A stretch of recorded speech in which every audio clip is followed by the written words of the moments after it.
ជំរាបសួរលោកសាស្ត្រាចារ្យនិងមិត្តនិស្សិតជាទីគោរពថ្ងៃនេះខ្ញុំបាទសៅសំណាងអ្នកទាំងអស់គ្នាអាចហៅខ្ញុំផាវុតសូមធ្វើបទបង្ហាញលើប្រធានបទការទំនាក់ទំនងប្រកបដោយប្រសិទ្ធភាពនៅក្នុងកន្លែងការងារ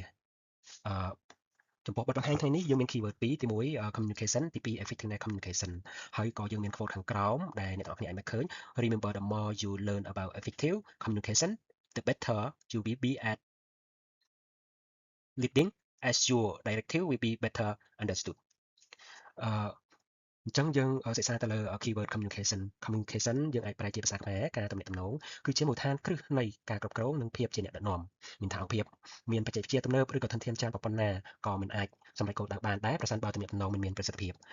អញ្ចឹងក្នុងនាមជាអ្នកគ្រប់គ្រងឬក៏អ្នកដឹកនាំពួកគាត់គឺចំណាយពេលយ៉ាងតិច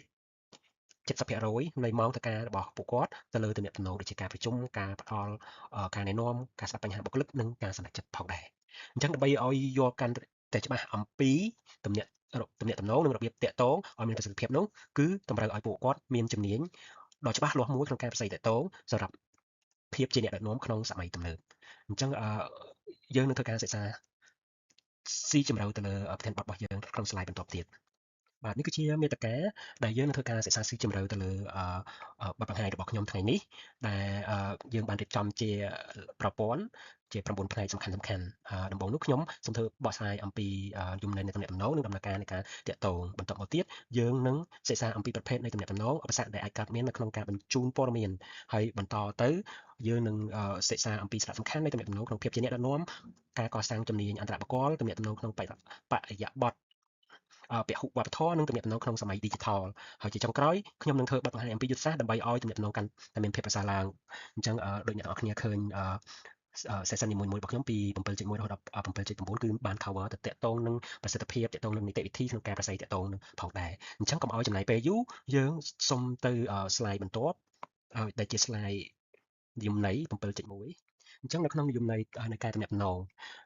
ការទំនាក់ទំនងឬ communication គឺត្រូវបានកំណត់និយមន័យថាគឺជាការផ្ទេរព័ត៌មានគំនិតអារម្មណ៍និងការយល់ដឹងអំពីមនុស្សម្នាក់ទៅកាន់មនុស្សម្នាក់ទៀតប៉ុន្តែក្នុងទស្សនៈគ្រប់គ្រងការទំនាក់ទំនងមិនមែនគ្រាន់តែជាការផ្ញើព័ត៌មានប៉ុណ្ណោះទេប៉ុន្តែគោលដៅរបស់វាគឺធានាថាអ្នកដែលទទួលបានសារដោយដែលអ្នកផ្ញើមានបំណងជូនទៅចឹងមានន័យថាឧទាហរណ៍ថាប្រសិនបើអ្នកគ្រប់គ្រងប្រាប់បុគ្គលិកឲ្យបញ្ចប់គម្រោងក្នុងរយៈពេល1សប្តាហ៍ប៉ុន្តែបុគ្គលិកយល់ថាមួយខែមានន័យថាទំនាក់ទំនងប្រជ័យអញ្ចឹងឧទាហរណ៍ដូចយើងឃើញបរិះដែលគាត់ពាក់អាវខៀវហ្នឹងយើងឧទាហរណ៍ថាគាត់ជាអ្នកគ្រប់គ្រងអញ្ចឹងគាត់មានគម្រោងមួយឲ្យកញ្ញាដែលគាត់ពាក់អាវលឿងជាបុគ្គលិករបស់គាត់ក្រុមបង្កប់របស់គាត់គឺគាត់បានផ្ដល់ព័ត៌មានថាអូខេអ្នកឯងត្រូវរៀបចំកម្មវិធីឬក៏អនុវត្ត plan ដើម្បី sale ប្រដាក់អញ្ចឹង plan របស់គាត់គឺដើម្បីជោគជ័យក្នុងរយៈពេល1សប្តាហ៍ប៉ុន្តែកញ្ញាគាត់ទទួលបានលក្ខណៈថាគាត់បានផ្ដោតអារម្មណ៍អញ្ចឹងគាត់ច្រឡំថាហ្នឹងគឺអ្នកគ្រប់គ្រងរបស់គាត់ផ្ដល់ឲ្យរយៈពេល1ខែក្នុងការរៀបចំគម្រោងអញ្ចឹងការប្រសិទ្ធតាក់ទងហ្នឹងគឺមិនត្រឹមត្រូវហើយខាត់ពេលវេលាអញ្ចឹងដូច្នេះការទំនាក់ទំនងជោគជ័យគឺមិនមែនវាស់តាមអ្វីដែលយើងនិយាយថាវាគួរតែអញ្ចឹងឬក៏ចោះទេប៉ុន្តែវាវាស់ទៅតាមអ្វីដែលអ្នកទទួលយល់អញ្ចឹងមានន័យថាដូចខេសករណីកញ្ញាហើយនឹងអ្នកគ្រប់គ្រងរបស់គាត់នឹងបើកញ្ញាយល់ខុសគឺវាបរាជ័យក្នុងការទំនាក់ទំនងហើយអញ្ចឹងដើម្បីឲ្យជោគជ័យក្នុងការទំនាក់ទំនងនោះអង្គភាពឬក៏អ្នកគ្រប់គ្រងគឺត្រូវតែមាននីតិវិធីនិងទំនាក់ទំនងរបស់បុគ្គលិកឬក៏ថ្នាក់ដឹកនាំធ្វើម៉េចយើងបញ្ចេញព័ត៌មានទៅឲ្យច្បាស់ហើយមាន channel ច្បាស់លាស់កុំឲ្យយើងប្រើ multi channel ហើយនឹងរូបសញ្ញាអីផ្សេងខុសទៅវាអាចធ្វើឲ្យបុគ្គលិកនឹងគាត់ជួបបញ្ហាក្នុងការទំនាក់ទំនងឬក៏មាន understanding អញ្ចឹងឧទាហរណ៍ថានេះជា channel ដែលអ្នកគ្រប់គ្រងគាត់ផ្ញើទៅបុគ្គលិករបស់គាត់អញ្ចឹងទៅមកទីថាយើងនឹងទៅ next slide ដើម្បីយល់ដឹងអំពីសារៈសំខាន់ nature របស់ communication ណាអូខេអញ្ចឹងនេះជា mod detail របស់យើងគឺយើងនិយាយតាក់ទងនឹងការយល់ដឹងក្នុងការទំនាក់ទំនងដែលខ្ញុំបានបកស្រាយពី slide មុនមកហើយអញ្ចឹងក្នុង slide នេះការទំនាក់ទំនងមានលក្ខណៈសំខាន់3ទី1ហ្នឹងគឺវាជាស្ពាននៃអត្ថន័យដែលភ្ជាប់ពីការយល់ដឹងរវាងមនុស្សនិងមនុស្សអញ្ចឹងដូច case មិញហ្នឹង case របស់ manager ជាមួយនឹងបុគ្គលិកគាត់អញ្ចឹងគាត់មានការយល់ដឹងខុសគ្នាទទួលបានព័ត៌មានហើយបកប្រែខុសគ្នាអញ្ចឹងគឺទំនាក់ទំនងគឺវាជាស្ពានមួយដែលធ្វើឲ្យពួកគាត់ទទួលបាន message ដូចគ្នាអញ្ចឹងទី2ហ្នឹងគឺវាត្រូវយ៉ាងហោចណាស់មានមនុស្ស2នាក់អ្នកផ្ញើនិងអ្នកទទួលអញ្ចឹងដើម្បីធ្វើការទំនាក់ទំនងហ្នឹងគឺត្រូវតែមាន at least 2នាក់ឬក៏ច្រើនអ្នកដើម្បីទទួលបានព័ត៌មាននិងផ្លាស់ប្ដូរព័ត៌មានត្រឡប់មកវិញអញ្ចឹងណាបើសិនជាមនុស្សម្នាក់ឯងមិនអាចធ្វើការទំនាក់ទំនងបានទេអញ្ចឹងគឺត្រូវការមនុស្ស2នាក់យ៉ាងតិចហើយទី3គោលដៅសំខាន់បំផុតនោះគឺការដឹងរួមការយល់អត្ថន័យរួមអញ្ចឹងបើយើងបែកទៅ case ខាងមុខមិញខ case ហ្នឹងគឺបរាជ័យក្នុងការទំនាក់ទំនងដោយសារតែmanager របស់គាត់កំណត់ពេលមួយសប្តាហ៍តែបុគ្គលិកគាត់យល់ថាមួយខែអញ្ចឹងគឺបរាជ័យក្នុងការទំនាក់ទំនងអញ្ចឹងឧទាហរណ៍ដើម្បីឲ្យគោលដៅរួមត្រូវនឹងគឺ understanding របស់អ្នកផ្ញើសារទៅដល់អ្នកទទួលអញ្ចឹងឧទាហរណ៍ថា manager របស់គាត់កំណត់មួយអាទិត្យកញ្ញាដែលទទួលសារហ្នឹងក៏ yes មួយអាទិត្យវិញអាហ្នឹងគឺត្រឹមត្រូវដូច្នេះហើយក្នុងការដឹកនាំបញ្ហាធំបំផុតមិនមែនការខ្វះព័ត៌មានទេប៉ុន្តែការយកឃើញខុសគ្នាឬក៏ព័ត៌មានច្រើនពេកដែលធ្វើឲ្យគាត់ភ័ន្តច្រឡំអញ្ចឹងដើម្បីជាវិធីសាស្ត្រទប់ស្កាត់នៅបញ្ហាទាំងនោះយើងឧទាហរណ៍ថាអ្នកដឹកនាំអាចគិតថាបុគ្គលិករបស់គាត់យកគោលដៅរបស់អង្គភាពខ្លួនហើយប៉ុន្តែជាក់ស្ដែងបុគ្គលិកមួយចំនួនប្រហែលជាគាត់មិនមានការយល់ដឹងច្បាស់អញ្ចឹងដើម្បីឲ្យកាន់តែច្បាស់អ្នកដឹកនាំត្រូវតែបញ្ជាក់និងត្រួតពិនិត្យការយល់ដឹងជាបន្តបន្ទាប់អញ្ចឹងមានន័យថាពេលយើងផ្ដល់ព័ត៌មានទៅដល់បុគ្គលិករបស់យើងហើយយើងត្រូវ check ជាមួយគាត់តាមដានគាត់តើគាត់បានទទួលព័ត៌មានដូចអ្វីដែលយើងចង់ឲ្យគាត់ធ្វើឬក៏អត់អូខេអញ្ចឹងជារួមអ្នកទាំងអស់គ្នាត្រូវចាំទំនាក់ទំនងមានធាតុ3ទី1ត្រូវមានមនុស្ស2នាក់ទី2ត្រូវយល់ដឹងអំពីអ្វីដែលយើងបានផ្ដល់ទៅឲ្យអ្នកទទួលហើយអ្នកទទួលយល់ដឹងនៅអ្វីដែលយើងបាននិយាយអូខេបាទនេះគឺជាដំណើរការនៃ communication ដែលយើងអាចហៅថា two way communication process ដែលមាន8ជំហានដែលជំហានទី1ហ្នឹងគឺការបង្កើតគំនិតឬក៏អង់គ្លេស development an idea ចឹងឧទាហរណ៍ថាអ្នកគ្រប់គ្រងគិតថាត្រូវឲ្យបុគ្គលិករៀបចំរបាយការណ៍លក់ប្រចាំខែជូនគាត់អញ្ចឹងគាត់មានគំនិតហ្នឹងបន្ទាប់មកទៀតជំហានទី2ហ្នឹងគឺបំលែងគំនិតជាសារឬក៏អង់គ្លេសគេហៅថា encode អញ្ចឹងអ្នកគ្រប់គ្រងរៀបចំពាក្យសម្ដីសូមរៀបចំរបាយការណ៍លក់ប្រចាំខែឲ្យផ្ញើមកខ្ញុំមុនថ្ងៃសុក្រម៉ោង5ល្ងាចអញ្ចឹងគាត់ត្រៀមពាក្យសម្ដីហ្នឹងគឺដើម្បីប្រាប់បុគ្គលិករបស់គាត់អញ្ចឹងជំហានទី3ហ្នឹងគឺ transmit ឬក៏ខ្មែរយើងហៅថាបញ្ជូនសារអញ្ចឹងដើម្បីបញ្ជូនសារដែលគាត់ត្រូវបញ្ជូនទៅបុគ្គលិកក្រុមរបស់គាត់ហ្នឹងគឺអ្នកគ្រប់គ្រងប្រើប្រាស់ email ផ្ញើសារទៅហើយឬក៏វិធីសាស្ត្រមួយទៀតគាត់ហៅបុគ្គលិកទាំងអស់មកប្រជុំជាមួយគ្នាហើយបញ្ជូនសារទៅកាន់បុគ្គលិកក្រោយពីទទួលបានសារជំហានទី4ហ្នឹងគឺ receive អញ្ចឹងបុគ្គលិកឧទាហរណ៍ជំហានហ្នឹងបុគ្គលិកអាចទទួលបានតាមរយៈ email ឬក៏តាមការណែនាំរបស់អ្នកគ្រប់គ្រងក្នុងកំឡុងពេលប្រជុំអីចឹងទៅហើយបុគ្គលិកក៏ចាប់ផ្ដើមធ្វើ decode ជំហានទី5ហ្នឹងគឺ decode ឬក៏បកស្រាយសារដែលគាត់ទទួលបានអញ្ចឹងឧទាហរណ៍ថាបុគ្គលិកគាត់ទទួលបានសារពី email ឬក៏ពីក្នុងអង្គប្រជុំពីបុគ្គលិកគាត់ពីអ្នកដឹកនាំរបស់គាត់អញ្ចឹងគាត់ទទួលបានសារថាអូខេខ្ញុំត្រូវរៀបចំរបាយការណ៍ដាក់ជូនទៅអ្នកគ្រប់គ្រងរបស់ខ្ញុំមុនថ្ងៃសុក្រម៉ោង5ល្ងាចអញ្ចឹងទៅអូខេអញ្ចឹងគឺអ្វីដែលគាត់ទទួលបានសារហើយបកស្រាយសារក្រោយពីគាត់បកស្រាយរួចហើយគាត់ក៏ទទួលយកជំហានទី6ហ្នឹងគឺ accept ហ្នឹងទទួលយកអញ្ចឹងមានន័យថាគាត់យល់ដឹងនិងទទួលភារកិច្ចហ្នឹងដើម្បីធ្វើរៀបចំបាយការណ៍ជូនទៅដល់ប្រធានរបស់គាត់អញ្ចឹងនៅពេលដែលគាត់ទទួលយកហើយជំហានទី7គឺគាត់អនុវត្តអញ្ចឹងគាត់ចាប់ផ្ដើមប្រមូលទិន្នន័យរៀបចំរបាយការណ៍និងផ្ញើជូនទៅដល់អ្នកគ្រប់គ្រងអញ្ចឹងពេលដែលគាត់រៀបចំអស់ហើយថ្ងៃសុក្រភ្លាមគាត់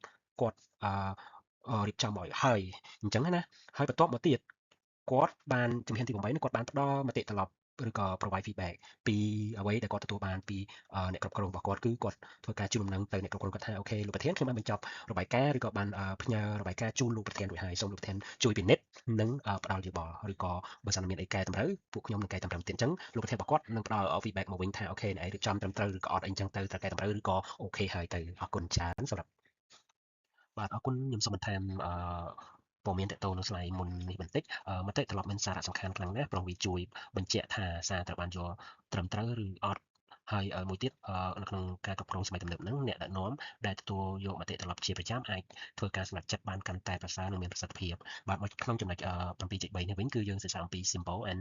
method of communication អញ្ចឹងយើងប្រើ communication ដោយមានភាពខុសប្លែកគ្នាឬទាក់ទងនឹងស្លាកសញ្ញាក៏ដូចជានីតិវិធីក្នុងការផ្លាស់ប្ដូរគំនិតឬក៏អត្ថន័យរបស់វាទៅកាន់មនុស្សម្នាក់មួយទៀតឬក៏ក្រុមបុគ្គលិកឬក៏អ្នកដឹកនាំមួយទៀតឬក៏អតិថិជនអញ្ចឹងទៅអញ្ចឹងក្នុងទំនាក់ទំនងគេអាចធ្វើឡើងតាមរយៈវិធីសាស្ត្រសំខាន់ចំនួន3វិធីសាស្ត្រទី1អ្នកទាំងអស់គ្នាអាចមើលឃើញគឺ verbal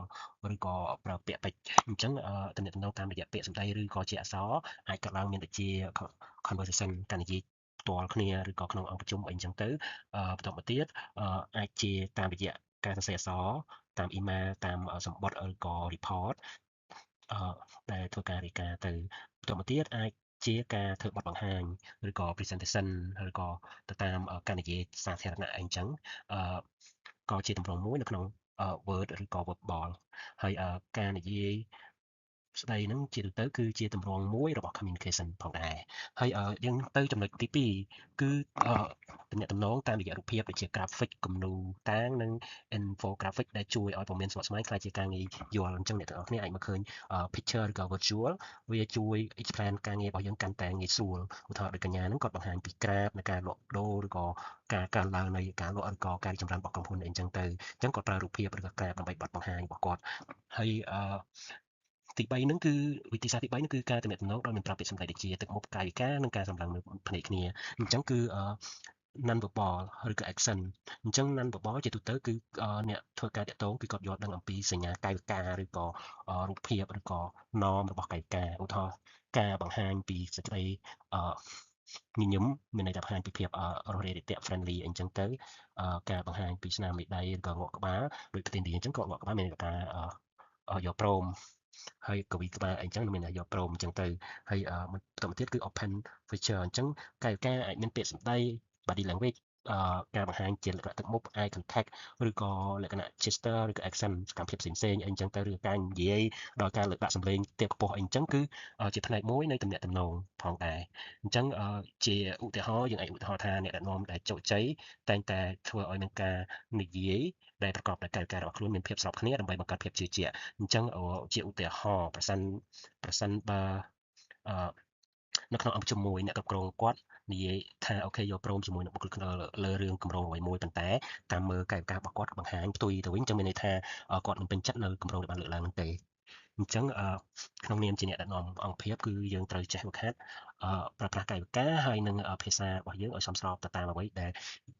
យើងបញ្ចេញទៅក្នុងពេលធ្វើទំនាក់ទំនងដើម្បីឲ្យពួកគាត់យល់ដឹងពី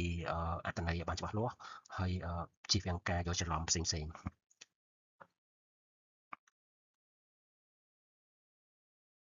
បាទចំណុច7.4ទាក់ទងនឹងឧបសគ្គដែលធ្វើឲ្យcommunication នៅកន្លែងធ្វើការមិនមានប្រសិទ្ធភាពអញ្ចឹងទោះបីជាទំនាក់ទំនងមានសារៈសំខាន់ក៏ដោយក៏នៅមានឧបសគ្គជាច្រើន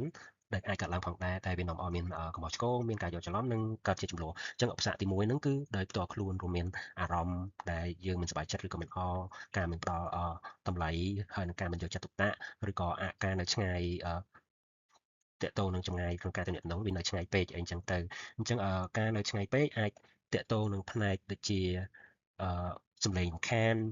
ឆ្ងាយដែលពិបាកស្ដាប់ឬក៏បរិយាកាសការងារឬក៏ជញ្ជាំងដែលវារារាំងសំឡេងហើយយើងពិបាកស្ដាប់ហើយពិបាកកាត់បន្ថយអីចឹងទៅហើយមួយទៀតហ្នឹងគឺឧបសគ្គផ្នែករូបរាងផ្នែកអត្ថន័យកើតឡើងនៅពេលដែលប្រើពាក្យពេចន៍ឬក៏មានន័យច្រើនភាសាច្រើនបច្ចេកទេសច្រើនដែលអ្នកដទៃមិនយល់ឬក៏គាត់អត់ដឹងថាពាក្យនឹងប្រែថាម៉េចអញ្ចឹងដើម្បីកាត់បន្ថយឧបសគ្គទាំងអស់នេះអ្នកគ្រប់គ្រងគួរតែប្រើភាសាសាមញ្ញលើកទឹកចិត្តឲ្យមានមតិត្រឡប់និងបង្កើតជំនាញស្ដាប់បាទចំណុចនេះគឺយើងនិយាយអំពី effective communication in leadership អញ្ចឹងក្នុងនាមជាអ្នកដឹកនាំដល់ប៉ាកែម្នាក់អញ្ចឹងលក្ខណៈរបស់អ្នកដឹកនាំទាំងនោះគឺគាត់មានទំនាក់ទំនងប្រកបដោយភាពច្បាស់លាស់ការស្ដាប់ដោយយកចិត្តទុកដាក់ហើយនិងinspire action អញ្ចឹងអ្នកដឹកនាំដែលជោគជ័យគឺជាអ្នកមានទំនាក់ទំនងដែលប្រកបដោយប្រសិទ្ធភាពតែគាត់មានចរិតលក្ខណៈទាំងអស់ហ្នឹងអឺហើយមួយទៀតហ្នឹងគឺក្នុងក្នុងស្ថានភាពយុទ្ធសាស្ត្រដូចយើងអាចយកមកប្រើបានមាន situation leadership អញ្ចឹងបង្ហាញថាអ្នកដឹកនាំត្រូវតែសម្របរបៀបទំនាក់ទំនងនៅក្នុងស្ថានភាពនិងសមត្ថភាពរបស់បុគ្គលិកឧទាហរណ៍បុគ្គលិករបស់គាត់រៀនបានតិចតួចអញ្ចឹងគាត់communication ក្នុងភាសាសម្រាប់អ្នកដែលគាត់រៀនបានកម្រិតតិចតួចអីចឹងទៅបើកម្រិតជំនាញក៏គាត់និយាយទៅតាមភាសាអ្នកកម្រិតជំនាញបន្ទាប់មកទៀតហ្នឹងគឺទាក់ទងនឹង LMX series មានន័យថា leader member exchange អញ្ចឹងនៅក្នុងហ្នឹងគឺយើងបញ្ជាក់ពីទំនាក់ទំនងដែលមានគុណភាពខ្ពស់នាំឲ្យមានទំនុកចិត្តនិងការបដិញ្ញាចិត្តខ្ពស់ហើយវិធីសាស្ត្រមួយទៀតហ្នឹងគឺយើងអាចប្រើ part goal series ដែល part goal series ហ្នឹងគឺបង្ហាញថាអ្នកដឹកនាំត្រូវបញ្ជាក់ពីគោលដៅនិងជួយឲ្យបុគ្គលិកដកចេញនៅឧបសគ្គនានាអញ្ចឹង remove ឧបសគ្គហើយឲ្យបុគ្គលិកគាត់ធ្វើការឬក៏អនុវត្តការងារទៅតាមនឹងកុំឲ្យវាមានបញ្ហារៀងស្ទះបានអញ្ចឹងទៅហើយយើងអាចបន្តមកទៀតហ្នឹងគឺតកតងនឹង MBWA មានន័យ Management by Walking Around អញ្ចឹងរាល់អ្នកគ្រប់គ្រងអ្នកដឹកនាំទាំងអស់ត្រូវចោះជួបជាមួយនឹងបុគ្គលិកដោយផ្ទាល់ដើម្បីស្ដាប់និងយល់ពីបញ្ហាពិតប្រាកដអញ្ចឹងយើងមិនអាចអង្គុយតាមកន្លែងបានទេបើអញ្ចឹងយើងអត់អាចដោះស្រាយបញ្ហាបានហើយចុងក្រោយគឺ transparent communication រាល់ព័ត៌មានទាំងអស់ដែលតាក់ទងនឹងគឺយើង share openly honestly ហើយធ្វើម៉េចឲ្យគេអាចជឿជាក់បានអញ្ចឹងយើងធ្វើចំណុចទាំងអស់នេះគឺអាចធ្វើឲ្យមនុស្សគាត់ស្របតាមអ្វីដែលយើងមានហើយក្រុមក៏ខ្លាំងហើយមួយទៀតអង្គភាពរបស់យើងក៏រីកចម្រើនអូខេតកតងនឹង slide នេះគឺយើងនិយាយអំពី វិធីសាស្ត្រក្នុងការបង្កើតbuilding effective interpersonal communication skill អញ្ចឹងដើម្បីឲ្យមានជំនាញអន្តរបុគ្គលដើម្បីជោគជ័យក្នុងការគ្រប់គ្រងនឹងទីមួយគឺយើងស្ដាប់ដោយយកចិត្តទុកដាក់យើងស្ដាប់ហើយយើង attention understanding ទៅលើអ្វីដែលគេបាននិយាយទីពីរនឹង open in question ដែលជួយជំរុញក្នុងការពិភាក្សាអញ្ចឹងមានយើងធ្វើ communication ដោះដូរចម្ងល់ចំនួនចម្លើយអីទៅវិញទៅមកអីចឹងទៅហើយទី3គឺ assertive awareness ដែលជាការបង្ហាញភាពច្បាស់លាស់នឹងការគ្រប់អ្នកដទៃហើយបន្ទាប់មកទៀតហ្នឹងគឺយើងធ្វើ dialogue ធ្វើការទំនាក់ទំនងនិយាយតៗគ្នាអញ្ចឹងណាជាមួយនឹង conversation meaningful ហើយជាមួយនឹង deep perspective ហើយបន្ថែមពីនោះទៀតគឺ empathy ឬការយល់ដឹងអ្នកដទៃដែលជាចំណេញសំខាន់សម្រាប់អ្នកដឹកនាំអញ្ចឹងរាល់តែពេលយើងធ្វើអញ្ចឹងគឺយើងអឺយើងអាចធ្វើការទំនាក់ទំនងជាមួយនឹងបុគ្គលិកឬក៏អ្នកគ្រប់គ្នារាល់ថ្ងៃបានហើយក៏ជាទំនាក់ទំនងមួយដែលបង្កើតឲ្យមានការប្រស័យទាក់ទងល្អផងដែរបាទបច្ចុប្បន្នហ្នឹងគឺក្រុមហ៊ុនឬអង្គភាពភាគច្រើនគឺមានបុគ្គលិក multi-nation ដែលអ្នកដឹកនាំទាំងអស់គឺត្រូវតែយល់ដឹងហើយនឹងគោរពទៅតាមវប្បធម៌ខុសៗគ្នាដែលទាំងអស់នេះគឺធ្វើឲ្យមានទំនាក់ទំនងកាន់តែប្រសើរនិងក្រុមការងារកាន់តែល្អអញ្ចឹងក្នុងនាមយើងជាអ្នកដឹកនាំយើងត្រូវដឹងអំពី culture high context ដែលឧទាហរណ៍គឺប្រទេសជប៉ុនគាត់ពឹងផ្អែកទៅលើទំនាក់ទំនងបរិយាប័ត្រនិងសញ្ញាដែលមិនប្រើពាក្យសម្ដីអញ្ចឹងពួកគាត់អត់សូវប្រើពាក្យសម្ដីគាត់ខឹងអីក៏គាត់អត់សូវនៅដែរគាត់ល្អអីអញ្ចឹងទៅតែចុងក្រោយគាត់complain អញ្ចឹងទៅហើយតកតងនឹងlow context ដូចជាប្រទេសសហរដ្ឋអាមេរិកគឺភាគច្រើនគាត់ចូលចិត្តផ្ដោតទៅលើការនិយាយច្បាស់លាស់ព្រោះមានជាលក្ខណៈអក្សរច្បាស់លាស់បើថាគាត់អត់ពេញចិត្តគឺគាត់បង្ហាញភ្លាមៗអញ្ចឹងដើម្បីឲ្យ culture ទាំងអស់នឹងរស់នៅជាមួយគ្នាបានគឺយើងត្រូវយល់ដឹងឬក៏ promote ឲ្យអ្នកដែលធ្វើការជាមួយនឹងយល់ដឹងពីគ្នាទៅវិញទៅមកបង្ហាញភាពគោរពផ្ដល់តម្លៃពីភាពខុសគ្នាហើយនឹងបង្កើតការសហការចូលរួមបាទdigital communication benefit and challenges អញ្ចឹងក្នុងសម័យទំនើបហ្នឹងការទំនាក់ទំនងតាមបែប digital បានក្លាយជាផ្នែកមួយដ៏សំខាន់ក្នុងការងារប្រចាំថ្ងៃអត្ថប្រយោជន៍រួមមានល្បឿនលឿនភាពងាយស្រួលការសន្សំថ្លៃដើមនិងការសហការគ្នាពីចម្ងាយហើយទោះបីជាយ៉ាងណាក៏វាមានបញ្ហាប្រឈមដែលដូចជាការបកស្រាយខុសការលើសបន្ទុកព័ត៌មាននិងហានិភ័យសុវត្ថិភាពទិន្នន័យអញ្ចឹងអាចមាន phishing អាចមានអីអញ្ចឹងទៅដែលដូច្នេះគឺបុគ្គលិកហើយនិងអ្នកគ្រប់គ្រងដែលត្រូវប្រើបច្ចេកវិទ្យាទាំងអស់នោះឲ្យបានត្រឹមត្រូវនិងរក្សាវិជ្ជាជីវៈអញ្ចឹងគាត់ត្រូវតែទំនាក់ទំនងដោយភាព